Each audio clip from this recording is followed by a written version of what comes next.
أعوذ بالله من الشيطان الرجيم بسم الله الرحمن الرحيم الحمد لله وكفى ثم الصلاة والسلام على عباده الذين اصطفى وبعد musidɓe julɓe tedduɓe wonɓe landarde kala ka wonɗo landaride o saayi ɗo e ɓen daaro yeyɓe nden yewtere ɗo ka page meɗen Facebook lawol kisal ka julirde meɗen masjid ibadurrahman e nder laken ɗo ko musidɗo moɗon Abdallah Diallo naati ka ñalorma hun ɗo ɓawo fana ɗo salmingol ɗon humpita on ko tawata haray hiɗon humpa ko adi kon e ley konngol duɗal ahlu sunna wal jamaa e nder Belgique ha hewta sartaniɓen ɓen fof ka information ɓe yamirila min secrétaire on yomi hollito on ɗo programme fadilatu al cheikh al Oustaz al docteur al imam al akbar docteur Wuuri Bari hafizahullahu wa ra'ahu da'iman lil islami wal muslimin wa thabbatahu wa waffaqahu lima yuhibbu wa yarda. Hara hiɗe wi'a ko Saɗi ko Toolii docteur Wuuri Bari e nder Europe fop tentini e nder Belgique jongandema hande haali 12 si tawi muyowo muuyi. Haray musidɓe julɓe tedduɓe no gelorɗon non haray fewndo docteur Wuuri haray hiɓe nder Europe haray Incha'Allahu nini ka wonɗe yewde ɗo hiɓe nder Luxembourg. Haray Incha'Allahu ɓe iway Luxembourg hande ɗo le 2 septembre ɗo ɓe seno Bruxelles ɗo bi isnillahi ta'ala. Haray programme maɓɓe on ko ni woni yarude e ley konngol duɗal ahlu sunna wal jamaa e nder Belgique. Haray hande e alkamisa on ɗo ɗum ko le 2 septembre haray ko honto ɓe tipporoyta si ɓe hewti ka ɓe jaɓɓete kaka mawɓe musidal ɓen alhaji Muhammadu Sanusi Ba Incha'Allah ko ɗon woni ko ɓe hewtirta. Haray kala heɓuɗo feere haray ko saɗi makko ko Toolii Incha'Allah. Haray fof hino noddita ɗon à partir de 16h30 17h haray ɓe hewti hewroniren e maɓɓe ɗon Incha'Allah si ɓe yaha ka werde maɓɓe. Haray jango le 3 septembre 2021 Incha'Allah ko kamɓe julnanta en juma on ka julirde meɗen mawnde masjidu Bilal radiyallahu ta'ala anhu wa arda. Haray si ɗum ɗon feƴƴi toujours jango haray ka alansara kadi Incha'Allah haray en fottay e maɓɓe kadi ka julirde meɗen ɗon masjidu Bilal ɗon kadi toujours jango e juma on ka alansara Incha'Allah hiwrondiren e maɓɓe haray kala wawɗo hettade haray hino noddita ko hiwrondiral e maɓɓe Incha'Allah wona waɗugol bayana. Si ɗum ɗon feƴƴi haray le 4 samedi le 4 septembre 2021 Incha'Allah haray ɓe waɗanayi en bayana molanaɗo ka julirde meɗen masjidu Bilal ɗon ka fana on salmina ɗon ha e 16h30 wonande duhiɓe ɓen tun worɓe ɓen tun haray e samedi on le 4 septembre jongandema 14h ha 16h30 Incha'Allah. À partir de 17h30 Incha'Allah ɓe waɗanayi en kadi bayana toujours samedi on le 4 ka julirde meɗen laken masjidu ibadurrahman Incha'Allah ɗon ko duhiɓe e suddiɓe worɓe e rewɓe haray tout le monde ko bienvenu Incha'Allah. Ɗum ɗo fof koye samedi on faɗɗi jango woni ko wawata wadde si muyowo muuyi. Si ɗum ɗon feƴƴi Incha'Allah si muyowo muuyi e dimanche on le 5 septembre 2021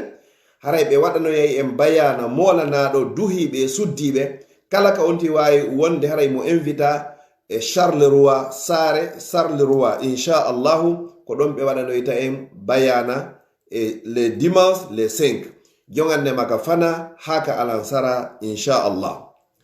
Haray le 5 ne ñande si artama ga haray hiɓe mari yiitidugol e musidal Incha'Allah telimiɗe ngal jongande maka alansara o salmina ɗon hakay muyowo muyoy ɗum ɗo haray ko e dimanche on Incha'Allah.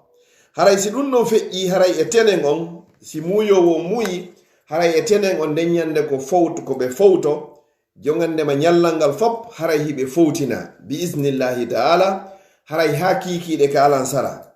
Haray ka alansara haray mawɓe ɓen wo lamɓe ɓen wo ka diina e ka dawla association ji ɗin tabital pulaku juulirɗe ɗen imamuɓe ɓen almamuɓe ɓen kala mo be ka wonori jogii mojobere haray Incha'Allah no invita ka julirde masjidu Bilal ɗum hawray Incha'Allah nden ñande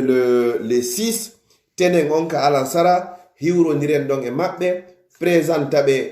hikkaniɓe en ɓe yeeso ka diina e ka dawla ɗum non waɗay e tenen on bi isnillahi ta'ala. Si ɗum non feƴƴi haray e talata on ɗum hawray le 7 9e mois 2021 ko ɗum woni 7 septembre 2021 haray ka fana inchallahu ɓe juuliroye fana on ka juulirde meɗen société d'Anvers numéro 433 ma 436 haray ko ɗum ɓe juulirta fana on. Si ɗum non feƴƴi e talata on toujours nden ñande kadi haray ɓe juuliroye alansara on ka juulirde meɗen année 16. Si ɗum ɗon feƴƴi inchallahu ka futuro ma adu futuro on seeɗa haray ɓe juuroyto nokku meɗen on inchallahu ka sukaɓe meɗen jamiyatul muhsinun kaɓe ƴetti ɗon haray ko toon ɓe waɗiroyta futuro on bi isnillah. ɗiɗo tati non haray ko wawata waɗugol haray inchallahu ko e talata on si jayi tawi jon talata jaɓi hara ko ɗum woni ko muuya. Si alarba on inchallah muuyo muuyi le 8/9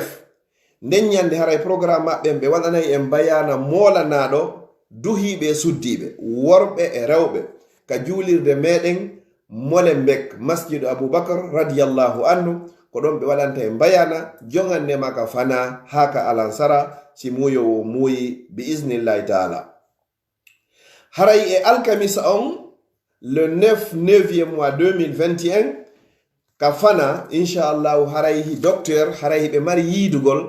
e karamokoɓe ɓen e nder leydi ndin ɗo on fof. Karamokoɓe wonɓe e jannude, karamokoɓe waajade e karamokoɓe jabotoɓe lande haray fappu hino invita neññande karamokoɓe fof yiidugol e docteur yewtida e maɓɓe ka fana inchallah. Si fana on salminama haray ka juulirde meɗen masjidu Bilal bi isnillahi taala. Si tawi changement waɗi kadi inchallahu ɗon kadi en yewtoye si tawi ka suudu waɗoyte e so tawi ka masjidu Bilal. Haray si ɗum ɗon feƴƴi nden ñande alkamisa on le 9e mois ka alansara bi isnillahi taala haray ko bayana spécial fi sonnaɓen tum ɗon kadi haray bayana on ko lande e jabawol. Kala sonnajo jogiiɗo landal ko faala landade docteur ko humpaka diine makko haray yo ar docteur ñawdamo ko adiɓe sentade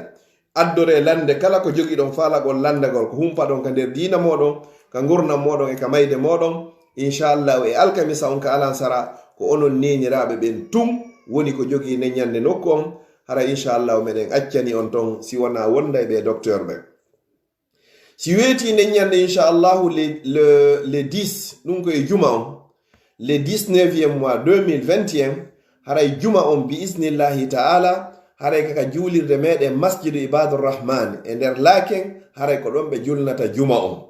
Si ɓe julni juma on nden ñande inchallahu laken ɗon haray ɓe fowtoyto ha ka alansara. Ka alansara e juma on ɗum hawray le 10 nden ñande haray ko lande bayana spécial lande fi duhi ɓen tun kadi nden ñande ka juulirde meɗen masjidu Bilal haray sonnaɓen tawaka ton en waɗaniɓe kamɓe alkamisa on waɗanɗen duhi ɓen e juma on fi ɗen andi ko fewndi fewnɗo kon fi pandémie on inchallah. Si tawi ɗum ɗon feƴƴi e juma on bi isnillahi taala haray e asewe on ɗum hawray le 11 septembre 2021 haray neññande ɓe waɗanoyay en bayana molanaɗo ka saare meɗen ka ande ɗon Anvers haray ko to woni ko ɓe senoto fi waɗanoygol en bayana jano duhiɓe e suddiɓe haray foppo haray no invita joganne maka fana haka alansara bi isnillahi taala. Haray si ɓe hewti neññande haray ko fowtagol haray e dimanche on ɗum hawray le 12 septembre 2021 haray nden ñande ɓe waɗanoyay en bayana molanaɗo inchallahu LIEN haray fappu kadi hino invita duhiɓe e suddiɓe paykun e mawɗo kala wawɗo hettade haray ko saɗi maɓɓe haray ko Toolii. Haray ko oɗo woni programme on ka raɓɓindingol programme docteur on haray e nder Belgique on ɗo jongandema hande le 2 septembre ha le 12 septembre bi isnillahi taala. Haray ɗon joni haray fof hino faala yiidugol e docteur haray fof no faalaɓe landade lande privé fof no faalaɓe haray noddugol haray o numéro mo mi woni wowlude ɗo kala humpaɗo yiidoygol e docteur salmodirgol e docteur neldugol docteur ko defa ma ko keccum haray yo noddu o numéro ɗo 0494 13 64 57. Mi fillito kala humpondirayɗo e maɓɓe ko vie privé o faala, ko neldugol ɓe o faala, koko nafete, koko ɓendi ma ko keccum, haray yo noddoy o numéro ɗo 0494 13 64 57. hara yonti yettoy ɗo noddoy ɗo fi yo heɓu rendez-vous yidugol e docteur si tawi hara ko faala landade kon o wawata landagol hakkunde jama on. haray ko waɗiran en ɗum ɗo kadi ko fi wata en sonjuɓe ha feƴƴita. hiɗen andi haray duuɓi ɗin ɗi towi fowtare ala, haray cellal ngal kadi ɗuuɗa moƴƴa. haray jama on fof hara hino tora ko inchallah ko saɗi moɗon ko tooli. hiɗen wi'a ko saɗi docteur Mammdu Wuuri Bari ko tooli maɓɓe e nder Europe on fuu, ko tooli maɓɓe e nder Bruxelles haray khassa, ko tooli maɓɓe e nder Belgique, ko tooli maɓɓe e nder Bruxelles inchallahu e ley konngol amiru duuɗe Europe on fuu ha hewta amiru Belgique on fuu Oustaz Ahmad Ba Anvers, ha hewta ɓe ka da'awa Alhaji Madiw, ha hewta ɓe ka information Alhaji Mouhamadou Saliou, ha hewta bureau duɗal ngal fop e bureau julirnen fuu. mi wiyon ko saɗi moɗon ko tooli inchallahu ya docteur Mammdu Wuuri Bari haray e nder leydi nin ɗo. haray kala faalaɗo humpaɗo goɗɗum ko famari ɗo ma ko faala humpitade, mi fillito numéro on ko 0494 13 64 57. siko wonɗo yaasi o waɗay plus 32 mana 0032 494 13 64 57 inchallah. ko wonno ko ɓaawo caméra hoye moɗon ɗo ka mbodo hoye ɗo ko musidɗo moɗon Abdallah Diallo Bruxelles natuno fi feƴƴingol ngal kumpital ɗo. yo Allah humpitir en ko ɓuri moƴƴude o johira e moƴƴere makko nden fi dunya wal akhirah. wassalamu aleykum wa rahmatullahi wa barakatuh.